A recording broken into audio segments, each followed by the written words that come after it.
Alright, boys and girls, welcome to video lesson 2-5, our lesson on some vocabulary words as we begin to start our proofs.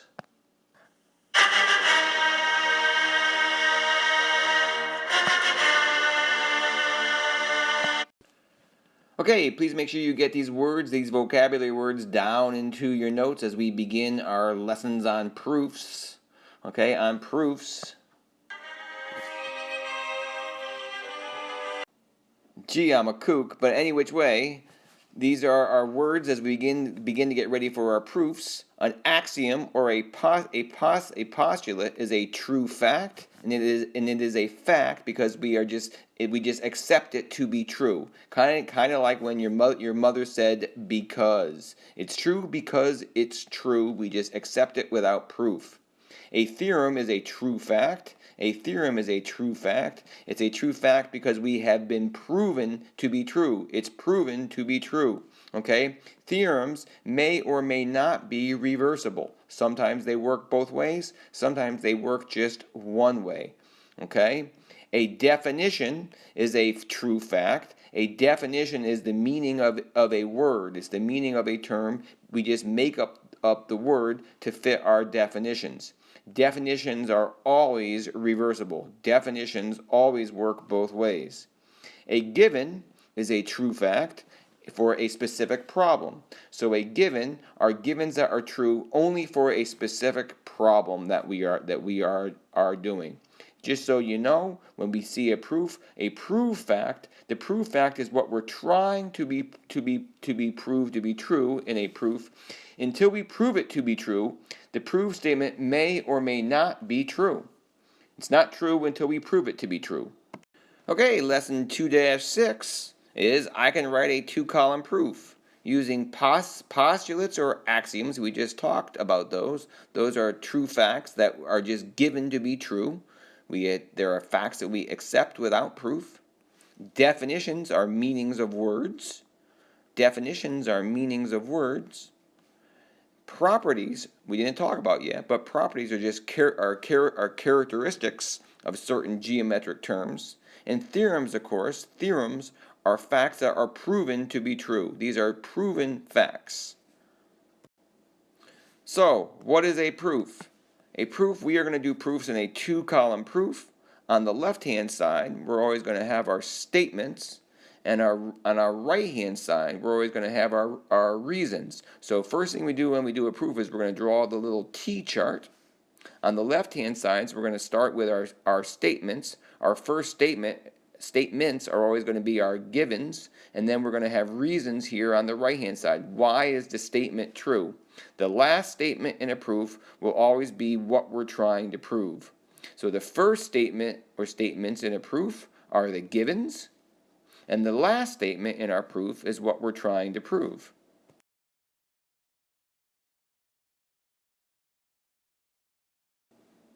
Okay, these properties right here, the addition prop, the subtraction prop, the multiplication prop, and the division prop, these properties you used back in algebra to solve equations. We're going to use them in geometry right now. So what I want you guys to do, I would like you guys to copy down into your notes right now what is true about the addition, the subtraction, and the multiplication properties. You guys know if I start with a true fact, if A is equal to B, then I can add the same thing to both sides of my equation, and what I've added is still going to be true.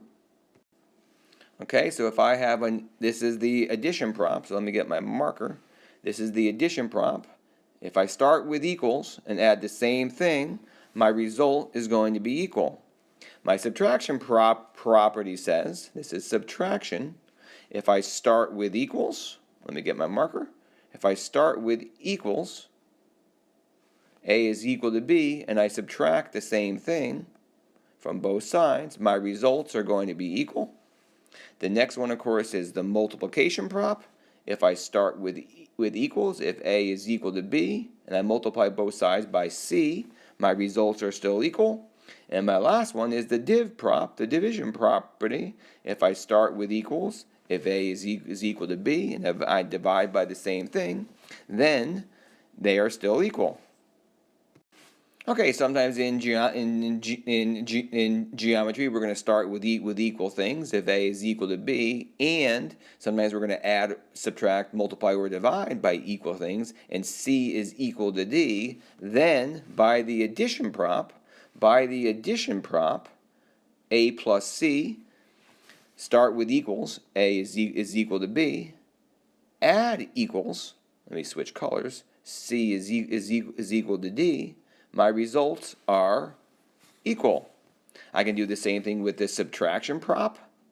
Start with equals. A is equal to C. A is equal to B. Add the same thing. C is equal to D, so we're going to subtract the same thing from both sides. C is equal to D.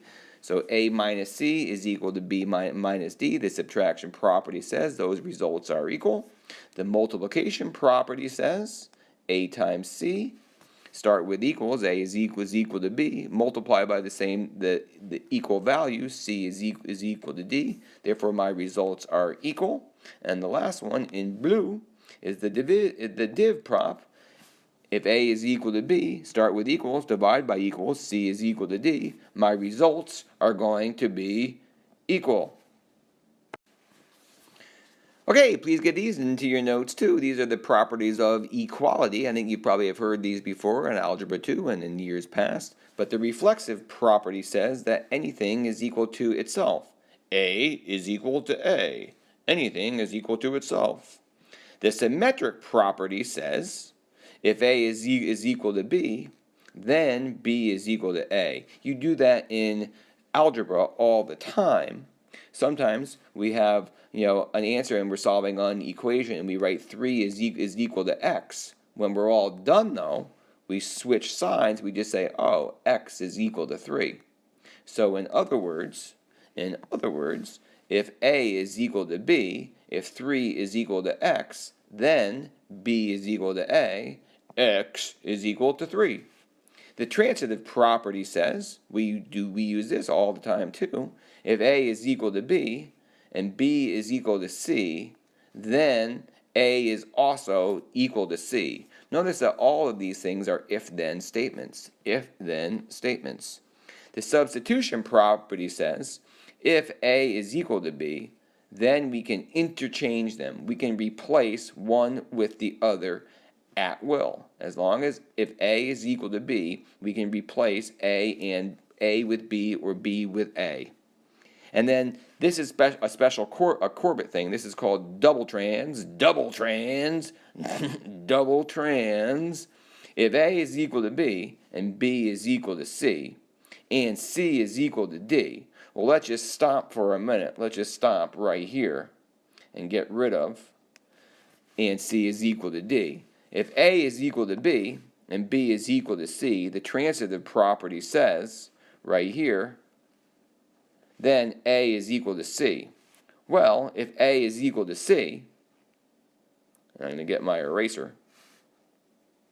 If A is equal to C and C is equal to D, therefore now by the transitive property again, I'm going to switch colors. I'm going to go to blue. No, I'm not. I'm going to go to black. If A is equal to C and C is equal to D, then by the transitive property again, A is equal to D, and that's double trans.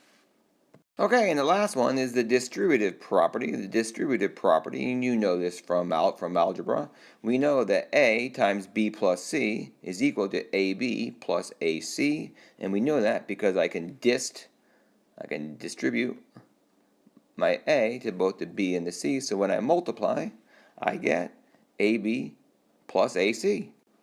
Okay, we're not going to use this much in geometry, but it does come up on your homework. Okay? That's it, folks. Hey, have a great day. I shall talk to you again soon.